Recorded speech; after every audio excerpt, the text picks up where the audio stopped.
Parallel parking. Yeah. Well, let me tell you what we're doing, brother. First of all, when we see parallel parking, we drive until we find a different parking space. We're not dealing with that.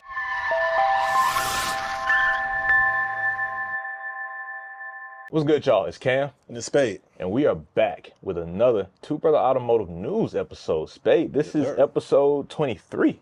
Jordan. Yeah, we on Jordan. We on Jordan. We on and up. We moving on. So yeah, you know, it's getting close to holiday season. Of course, we trying to get videos out as we can. You know, we might miss a week here and there because, you know, holiday travel and all this stuff going on. But y'all bear with us. We still gonna be here. Another reason for you to just hit the notification button if you hadn't already. Facts. So that way you know when we drop and you know you can stay up to date. Facts. Spade, you wanna kick us off today? I can. You want me to go ahead and jump out there? Go ahead and jump out there. All right. So, folks, I have news from car automaker Nissan. Now, Cam, I feel like it wasn't too long ago we was reporting not great things from Nissan. This might be good. It's kind of good. Possibility. So, Nissan has confirmed it is developing a next generation Skyline. Now, you hear that headline, and if you like me, your brain starts getting excited. Let me pump your brakes for a minute. You know what I'm saying? Pump your brakes. I'm about to say, my brain with the Need for Speed Underground. Yeah, I mean, that's a great memory. Yeah. That's a core memory. All right, so this return is slated for 2027. It's a new model. It will be a rear-wheel drive model, possibly a four-door model, and possibly including a manual.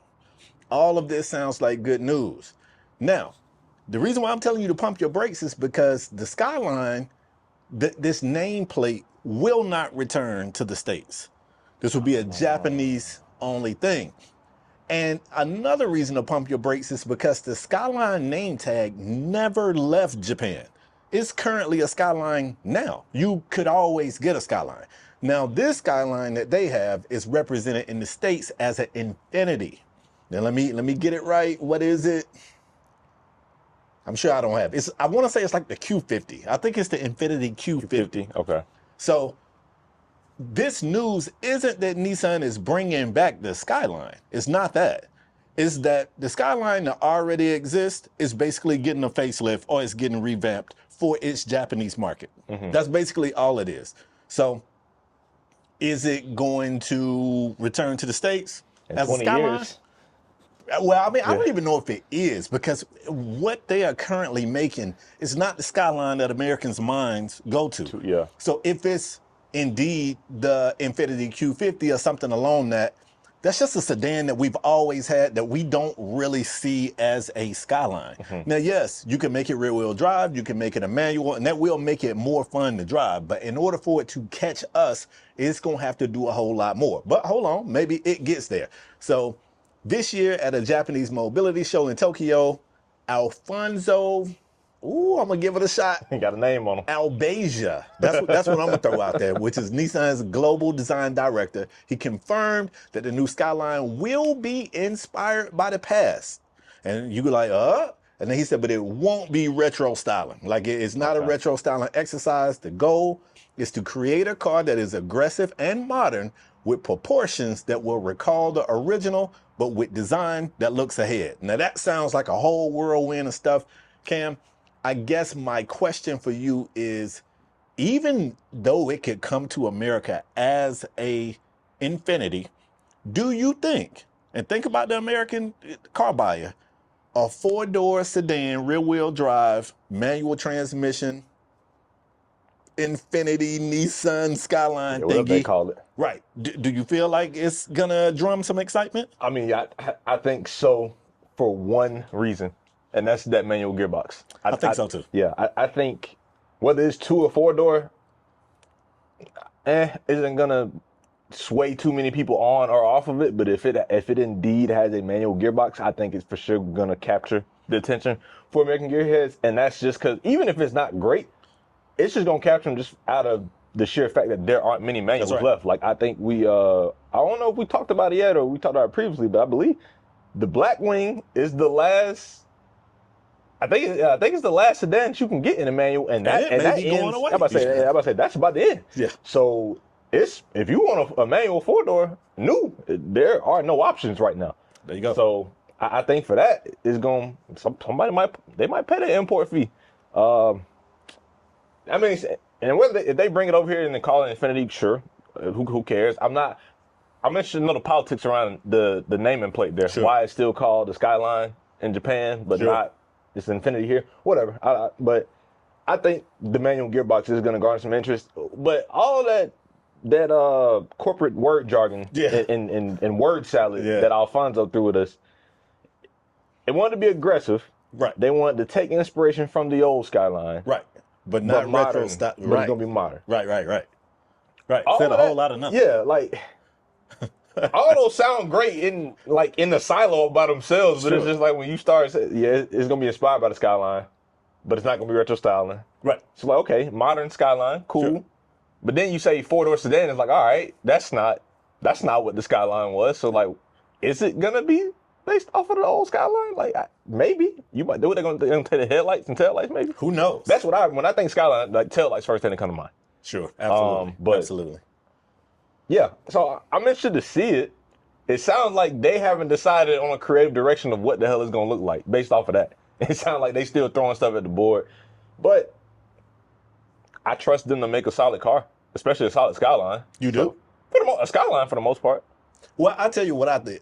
When I found out that it never went away, I was like, oh, well, let me go see what it looked like. What it's been looking like. So I think the image I found was a 2023 Japanese Skyline. That'll probably be up on the screen somewhere around here. And it looks very, I hate to say it, it looks Nissan Altima-ish. It looks pedestrian.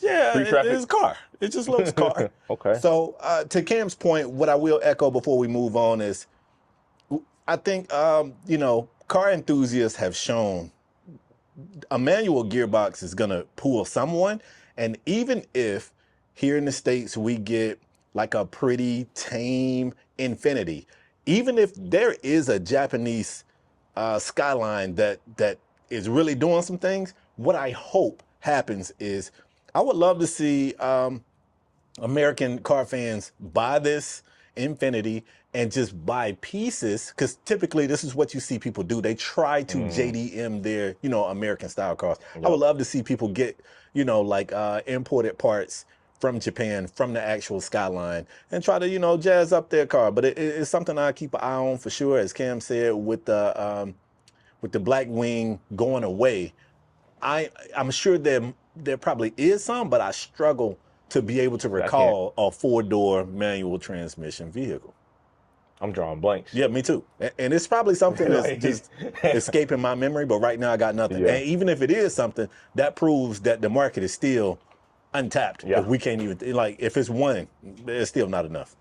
Okay, good topic. Yes, sir. It kind of perfect segue, because I am going to talk about another Japanese auto manufacturer, probably the biggest Japanese auto manufacturer, and that is Toyota. And typically, if you are a regular here, we sing Toyota's praises all the time. Be shaking pom-poms. But let me tell you something. This is not going to be that. Spade. I'm going to be talking about Toyota pretty much this entire episode. Oh, wow. Okay. And neither of the topics are good. Okay. Well, let's go. So this first one. Spade, Toyota has issued a recall of over 1 million vehicles. Wow. This recall is because of a critical flaw in the rear view camera system, and it can increase chances of a collision. It's a software error that essentially freezes or blanks out the camera while the vehicle is in reverse. And I believe in 2016, 2017, sometime around there, the National Highway Traffic Safety Administration has made reverse cameras legal. Like, all new cars have to have them on there to be in compliance. So when this happens, it violates that requirement. Interesting. The recall encompasses various Toyota and Lexus models, and I'm going to list them out, all ranging from 2022 to 2026 models. It includes the Toyota Camry, the Toyota Highlander, the Toyota RAV4, the Prius, the Lexus RX, the TX, the LS, the GX, the NX, and the RX GX. Yeah. And all those series that I just listed out. Jesus. Also included in this, which caught me by surprise, I didn't realize they were sharing tech with them, but there are various Subarus and Solterra, not familiar with that brand, but Solterra vehicles with this same panoramic view monitor system that are also affected. Wow. Spade, this ain't good, because just last month, Toyota recalled around 400,000 vehicles due to another rear camera issue that reduced visibility. So they saying it's a simple fix that you bring the car in, the dealer's gonna update the parking assist software, and then boom, like problems resolved. Sure. Of course, if you own any of those vehicles in the model year of 22 through 26, you should probably check to see if you got an email or go to their website, put your VIN in, see if your vehicle falls under this recall, take it in. Yeah, not good from the giants that we all expect reliability and, solid craftsmanship from. Not a good look, Spade. So let me. It's not. What's your thoughts on this? You're not gonna like it. I'm not gonna like it. I'm gonna kind of throw him some bail. Oh man. I know. I sound like a fanboy right now. Listen, I have shameless plug. I have a kind of like a car focused Instagram account.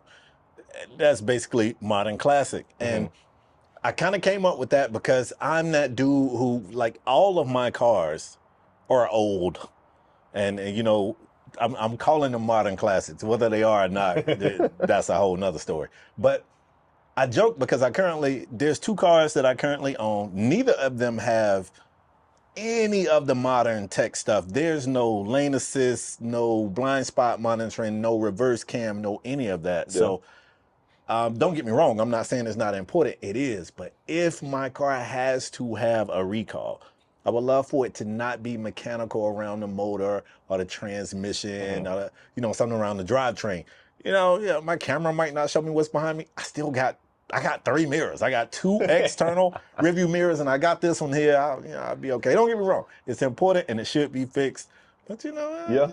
Well, a lot of people my age grew up driving like they ain't grow up, doing this on the driver test, and y'all just trusting them cameras? I'm not. My car don't have it. Every car. Okay. I've never owned a car with review driving. So I mean, yeah, my car's 2012. So even when I jump in a car with it and I look down, I look good. And I'm still. I'm the same way. I don't trust it. Like when I get in them, I look at it, and then in certain scenarios it is very helpful. Like especially if I'm driving something that just got terrible blind spots and I just can't see what's going on. Especially more so like a parallel parking. That's when I really use it because I can't. Parallel parking. Yeah. Well, let me tell you what we're doing, brother. First of all, when we see parallel parking, we drive until we find a different parking space. We're not dealing with that. Sometimes it's not an option. Sometimes you gotta, why would we deal with that? I like to think I'm a solid parallel parker. So I'm a solid parallel parker, but why? You feel me? Sometimes you got to. Now, I will say, to your point, my wife's car has I don't even know what it's called, but I guess it's the 360. It's kind of like a top-down joint. That's what this is. That's what this system is. So, to your point, that's I can look and be like, am I good on both sides? You know what I'm saying? Am I in the parking spot? Or if I can't see the curb? Yeah. I mean, because her car is so low, I don't want to hit the front splitter on it. So I'm using that to be like, all right, I'm getting close. So don't get me wrong. It's helpful, and it's definitely, sure, if I paid for a car that had it and it wasn't working, I wouldn't be happy about it. Yeah. But, man, I guess I'm saying in the grand scheme of things, your camera, you be all right. Well, luckily, they know what the fix is. They seem pretty confident in it.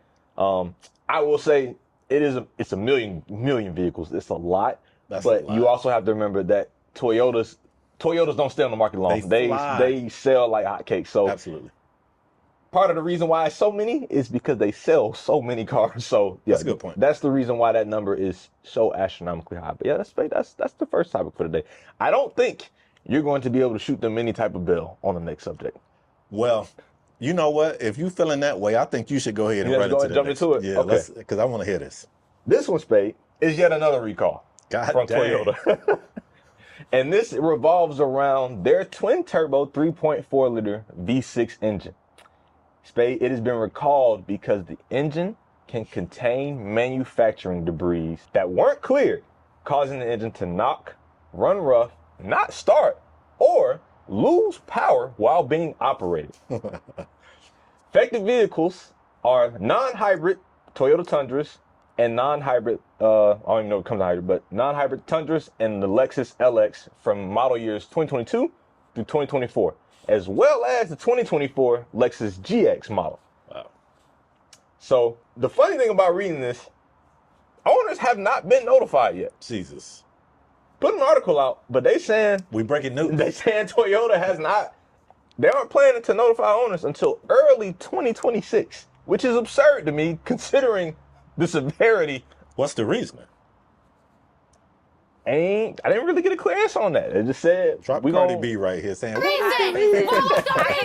So, Spade, the sad thing about this is that this has been an ongoing issue. This isn't the first time that this exact problem with this exact engine caused a recall.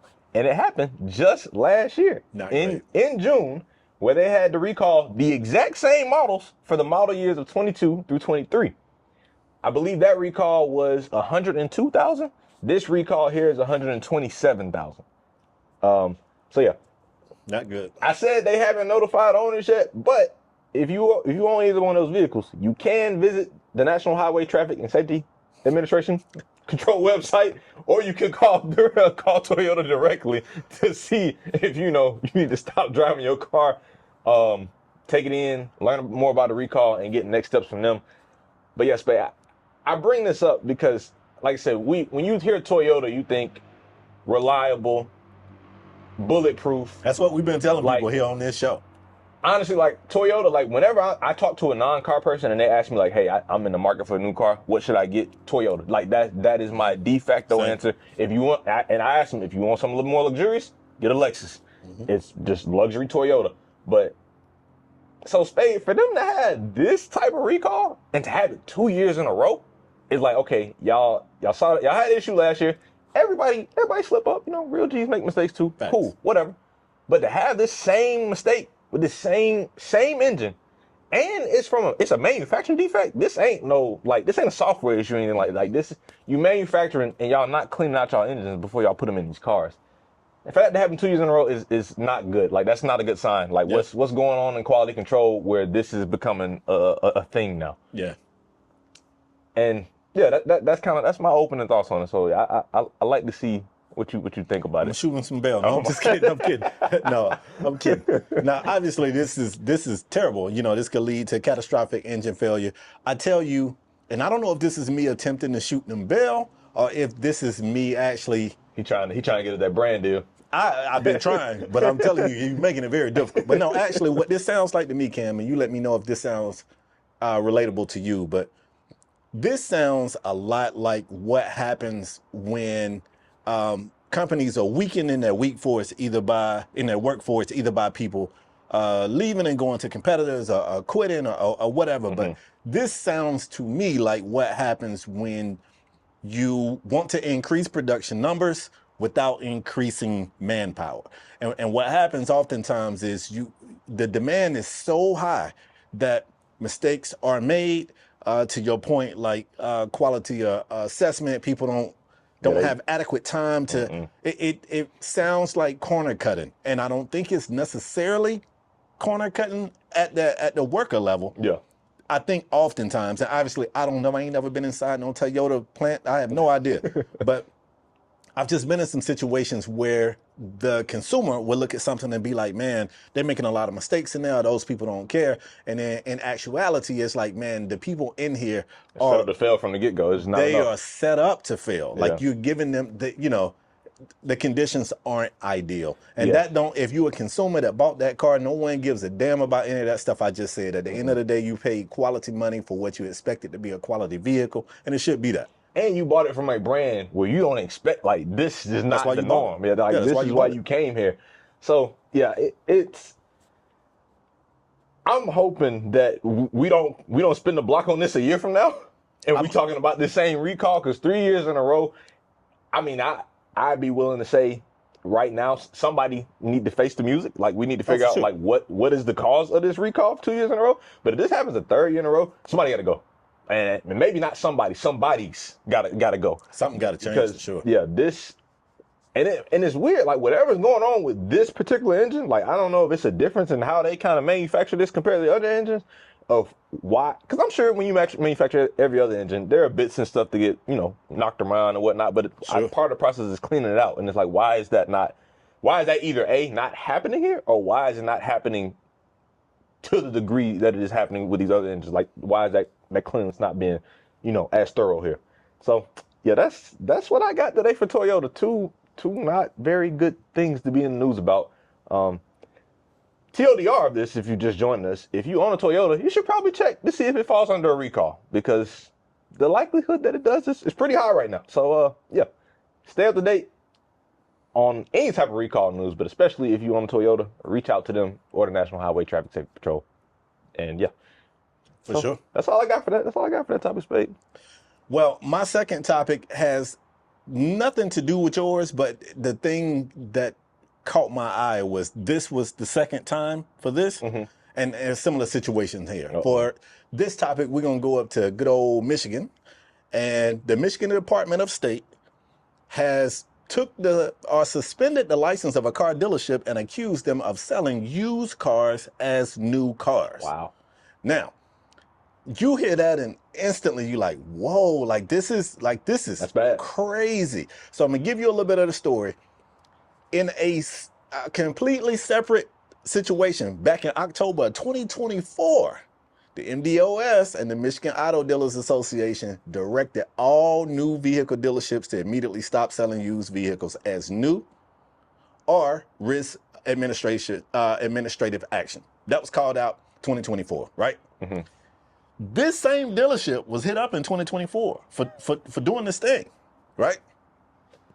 It's supposed to have been a $3,000 penalty and an 18-month probationary period. It. That's all they got hit with. That's no wonder they did it again. But it's so much more. It's so much more. Now, let me tell you the flip side of this thing. The dealership refutes claims that they're selling used cars as new.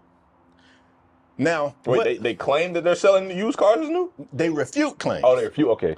Now, what they are accused of doing is selling loaner cars as new. So for those that don't know, you get your car serviced or whatever. They have a loaner car. They put you in, you're driving around until your car is ready. So that car technically has never been sold, right? So already you're like, oh, what's going on here? So the dealership in question put out a statement. They confirmed that the state of Michigan has issued a temporary suspension of their license. They said that this matter arises from a clerical error in completion of this documentation that I'm not going to go all into. They come back and say they have always operated in full compliance with the automaker programs, and they remain dedicated to maintaining complete alignment with state regulations. Now, this is where it gets interesting.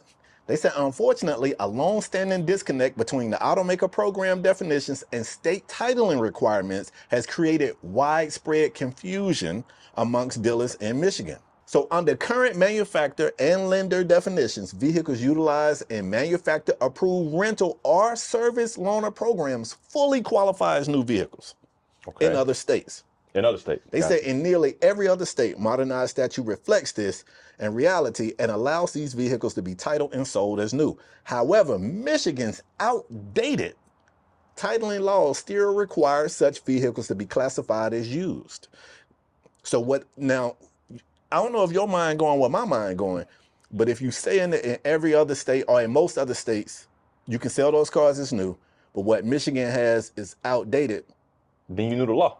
Then my next question is, are y'all new to Michigan? You know what I'm saying? Yeah. Did y'all just get there? Because if it's outdated, then, they hit you with the rope-a-dope. It didn't change. All right. So they urge the state of Michigan to collaborate with automakers and dealers to modernize and align state regulations with current industry standards. Such alignment would ensure consistent compliance, expectations, transparency, and consumer protection across the automotive marketplace. Now, what I'm assuming is, and I don't know this, I'm assuming this dealership probably has a few locations and they probably got some outside of Michigan. What kind of dealership is this? That is a great question. And it is one that I do not have the answer to. Nope, I do have it. They are a Chevrolet Buick GMC. Checks out. What that mean? Checks out. What that mean? American. Wow. I mean, it's in, I mean, come on. I'm saying Nissan. It's in Michigan. Nissan ain't doing this. I'm sure Nissan got a dealership up there. Nissan doing plenty of other stuff They now. got problems too. Right. They might not be around much longer. But yeah, Cam, it's a lot to unpack there. And hopefully our editor do a great job of fixing up me tripping all over that article. But my question to you is, if you on the side, whose side are you on here? The consumers. These are criminals. These are criminals. I can't, these are criminals, bro. You can't live in a state and be like we live in Florida. Right. Okay. All right. Let me say, for sake of example, we live in California. We can go by the devil's lettuce, for lack of a better term. Sure. Neither one of us really partake in it. But I do not. Yeah, I don't at all. So, but just say, for the sake of example, we do. We cannot buy that and then come back in and just be walking around using it all willy-nilly because it is not legal here. And then be like, oh, Florida they gotta get with the times. It's legal in legal in these states on the West Coast. Why it ain't legal here? That's not a good defense. That's not a good defense. And the fact that y'all sat in a war room with lawyers and corporate, and that's the defense y'all wanted to come up with, is that, yeah, we knew the law here said otherwise, but we broke it anyway because everybody else said we ain't gotta do that no more.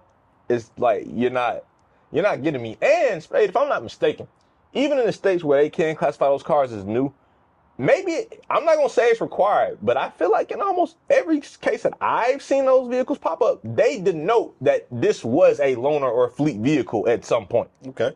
So it leads me to believe that they weren't doing either one of those things. One, you selling it as new, and you probably weren't telling people what that vehicle's used for, because some people don't, like, that's a deal breaker to them. Like, it being a loaner vehicle, Sure.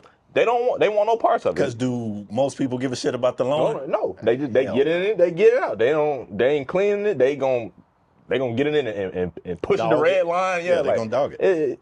So yeah, some people don't want to touch that stuff. So I could already tell how they was going when they trying to get up on technicalities, and really it's not even technicality. Like if y'all want to fight that the law is old, sure.